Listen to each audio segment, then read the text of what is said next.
Hola a todos. Aquí, el ocio de Lucario, comunicándose para ustedes. Un día navegando por internet, encontré un relato en una página que, honestamente, no me fijé de dónde era, aunque supuse que era la famosa 4chan o algo así.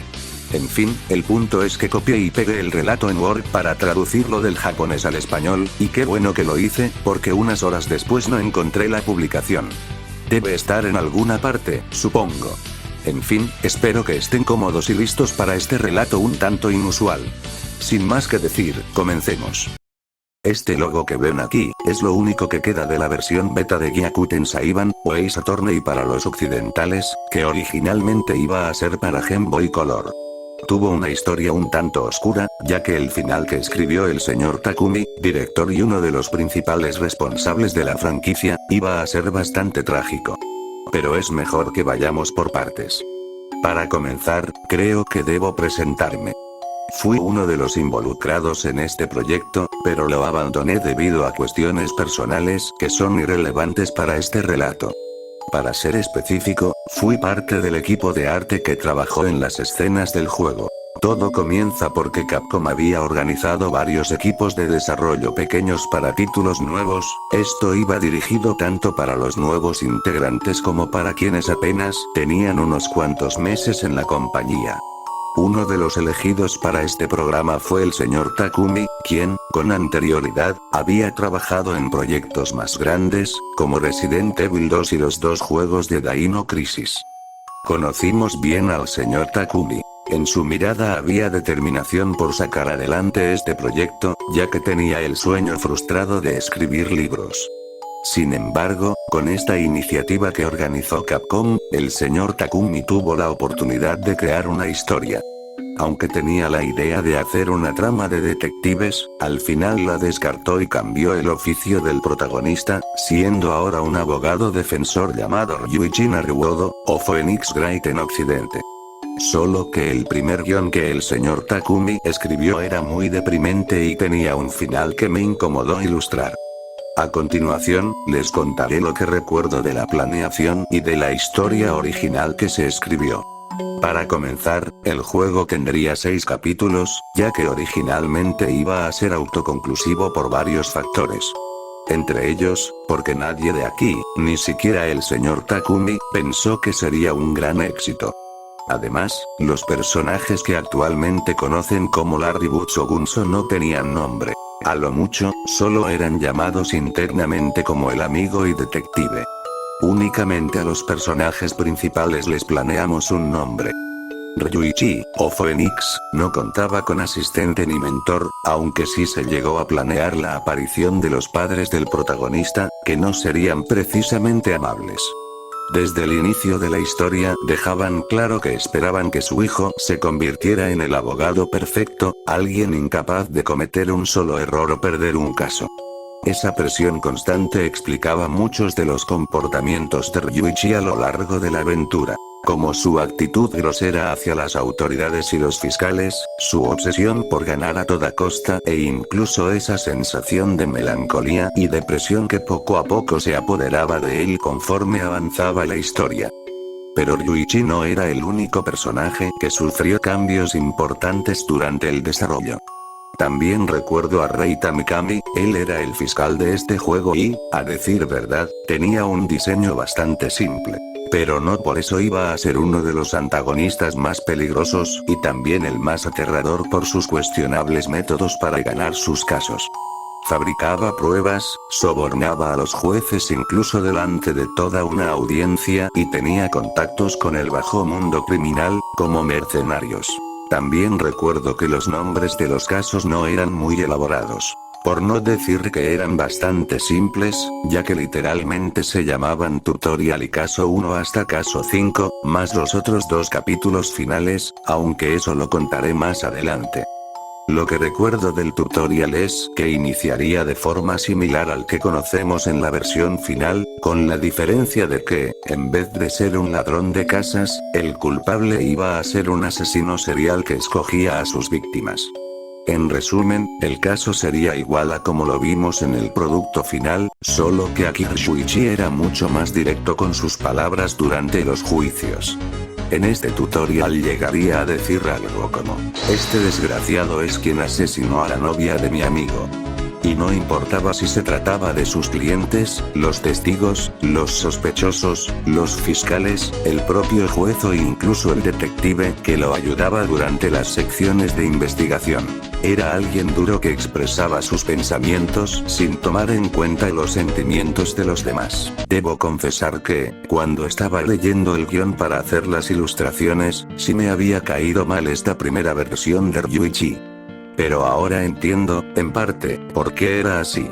Sus padres estaban presentes en todos los juicios en los que él participaba, vigilando a su propio hijo para comprobar si realmente ganaba sus casos o les estaba mintiendo, pero algo que olvidé mencionar en la parte de los personajes es que, a lo largo de la aventura, se daba a entender que los padres de Ryuichi prácticamente lo habían obligado a estudiar derecho. En las secciones de investigación, él comentaba que en realidad quería ser guionista de cine y que, cuando se lo contó a sus padres, estos prácticamente lo humillaron por tener, en sus palabras, sueños estúpidos para jóvenes ingenuos. Esa parte en específico sentí que era una proyección por parte del señor Takumi, ya que, como mencioné antes, él quería ser escritor, pero fracasó. Incluso, un día, otro compañero artista llamado Bengusi y yo, le hicimos una pequeña intervención al señor Takumi y le preguntamos que si todo estaba bien, y por qué había escrito algo así. Él confesó que esas partes las escribió de manera involuntaria y que no se dio cuenta de ello hasta ahora. Aunque confieso que, después de eso, traté de acompañar al señor Takumi después del trabajo para que no se sintiera solo, pero ya me estoy desviando mucho del tema. Lo más turbio de este primer guión era que los personajes, poco a poco, iban perdiendo su humanidad. Es un poco obvio porque, después de presenciar tantos casos de asesinato, era cuestión de tiempo para que algo así les sucediera. Debo admitir que sentía lástima por ellos, en especial por Shuichi, ya que la edad designada era de 20 años y aún era demasiado joven como para presenciar cadáveres en un juzgado. Pero el final, ese maldito final fue lo que no me dejó dormir por mucho tiempo. No sería por algo tan fuerte precisamente, fue debido a que el desenlace que el señor Takumi escribió era muy depresivo. Él incluso parece que se dio cuenta cuando lo compartió con toda la sala, donde estábamos reunidos todo el equipo en ese momento. Recuerdo bien cómo iba a ser. Para resumir, era un caso donde un hombre supuestamente asesinó a su esposa con un cuchillo con el que estaba preparando la cena. El caso era lo mismo que en los demás que habíamos leído. Pruebas, contradicciones, giros de 180 grados durante los juicios, entre otros más.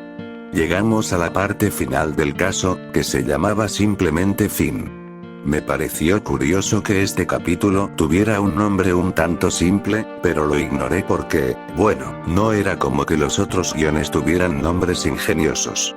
Así que mi equipo y yo comenzamos a leerlo.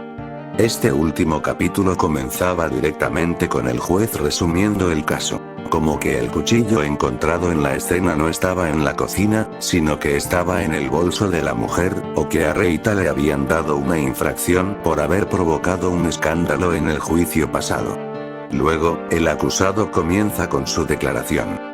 Decía que él estaba llegando de su trabajo y que, al volver a su casa, ella ya estaba sin vida. De allí llamó a la policía, pero un vecino lo vio y pensó que era el asesino. Era el mismo testimonio que había dado en los juicios anteriores. Básicamente, no había nada nuevo, algo un poco decepcionante al principio, no lo negaré. Pero, de pronto, hubo un giro de 180 grados en el juicio.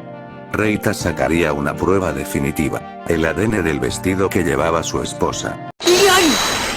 Ryuichi protestaría y diría que eso era moralmente cuestionable. Preguntaría cómo fue posible que tuviera acceso a esa prenda si, incluso cuando investigó, ella todavía la tenía puesta. Reita respondería que ya había dicho que haría todo lo posible por ganar sus casos y que, según lo escrito allí, decía: estoy harto de perder siempre contra un mocoso estúpido como tú. Eso me pareció agresivo viniendo de un fiscal como él, si me lo preguntan. El punto es que en la prueba se mostraba que había huellas del acusado que coincidían con el cuchillo. Sin embargo, Ryuichi diría que tal vez esas marcas estaban allí porque tenía a su esposa en brazos y también sujetó el cuchillo con una mano. Pero Reita lo interrumpe diciendo que esa hipótesis era improbable por una razón. Él era el culpable, el único culpable. Ryuichi intenta mantener la compostura e intenta no enojarse, porque parece que va a perder por primera vez en su carrera. Sin embargo, algo sucede. El acusado confiesa la verdad, él era el culpable. Todos quedan impactados. Él, ahora culpable, diría que lo hizo porque vio a su esposa siéndole infiel con un instructor de natación un día que éste se encontraba de camino a su trabajo. No quiso confrontarla en aquella ocasión, pero durante todo el día no podía pensar en otra cosa que en vengarse por esa traición. Así que ese mismo día decidió regresar a su casa temprano, y decidió prepararle una bebida con un sedante, y después de que ella se quedase dormida, él la apuñaló una y otra vez, y la envolvió en sábanas, y este intentó quitarse la vida allí mismo pero no pudo hacerlo. Y mientras estaba en ese dilema el vecino de enfrente lo había visto todo y decidió llamar a la policía. Ryuichi no podía creerlo, ¿de verdad defendió a un culpable todo este tiempo? Pero eso no fue lo peor. Lo peor fue que, de pronto, y según el escrito, el acusado tomó una cápsula de cianuro y, aunque todos trataron de detenerlo, incluso Reita, fue imposible. Cayó al suelo, muerto. Esto dejó al equipo consternado. ¿Por qué había escrito algo como esto el señor Takumi? Pero eso tampoco fue lo peor fue el epílogo. Como he mencionado con anterioridad, en todo el juego, Ryuichi intentó mantener su estatus de abogado perfecto debido a que no quería ser la decepción de su familia.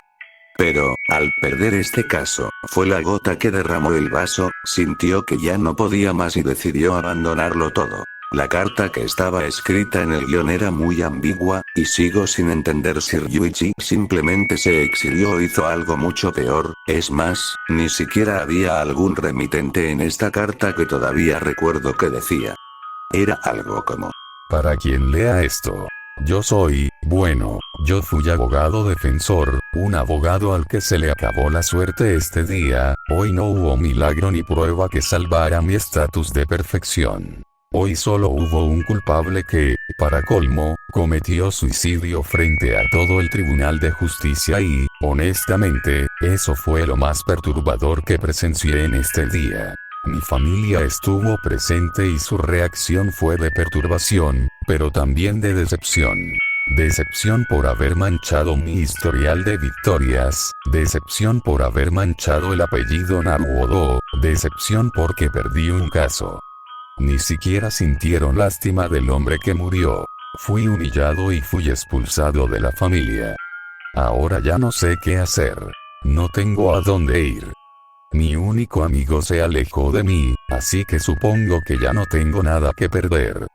Y supongo que este no solo es el final de mi carrera como abogado, sino también, quizás, el final de la persona que está escribiendo esto. Esto es todo, adiós. Atentamente, Ryuichi Naruhodo. Después de terminar de leerlo, todos nos quedamos callados, no supimos cómo reaccionar ante dicho escrito, y el señor Takumi solo estuvo parado, con una expresión neutral esperando alguna opinión del equipo. Y eso no fue lo peor es que tuvimos que trabajar con el guión que Takumi nos dio, ya que dentro de unos 2 meses, Capcom iba a ver el proyecto en el que estábamos trabajando. Fue muy incómodo y triste, porque no podía creer que Takumi quisiera terminar una historia autoconclusiva de una manera tan deprimente.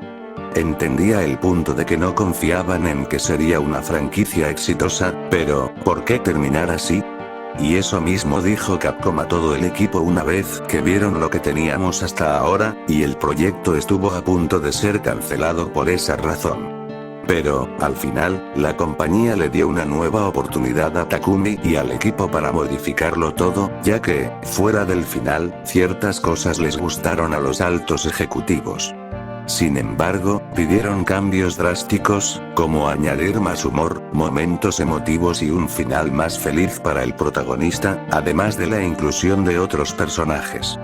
En esa etapa ya no estuve involucrado, pues me movieron al equipo de arte de Capcom vs SNK.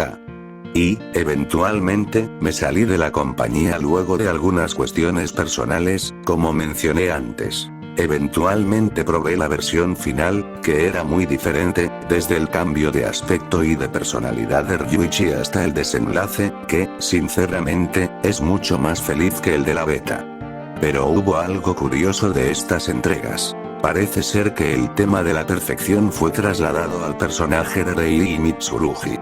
Y, posteriormente, a Mei Karuma, aunque aquí, por lo menos, se suaviza mucho más que en la beta original. Aunque no mentiré, cuando juego la trilogía y estoy con Mitsurugi Karuma, aún recuerdo esa primera versión, ese desenlace tan deprimente, a los personajes perdiendo su humanidad y, sobre todo, ese final tan ambiguo que me costó varias noches de sueño, porque me preguntaba si solo se había exiliado o terminó con su propia vida. Y, a veces, me pregunto, ¿cómo hubiese reaccionado el público ante ese final? Eso nunca se sabrá. Vaya, parece ser que esta supuesta versión beta de Ace Attorney iba a ser mucho más oscura que la que conocemos hoy en día. La verdad, me habría gustado ver cómo habría reaccionado el público ante un desenlace tan deprimente y ambiguo como ese. Pero bueno, eso es algo que nunca sabremos. En fin, recuerden suscribirse al canal y dejar su like si les gustó este relato. Se despide su amigo, el ocio de Lucario.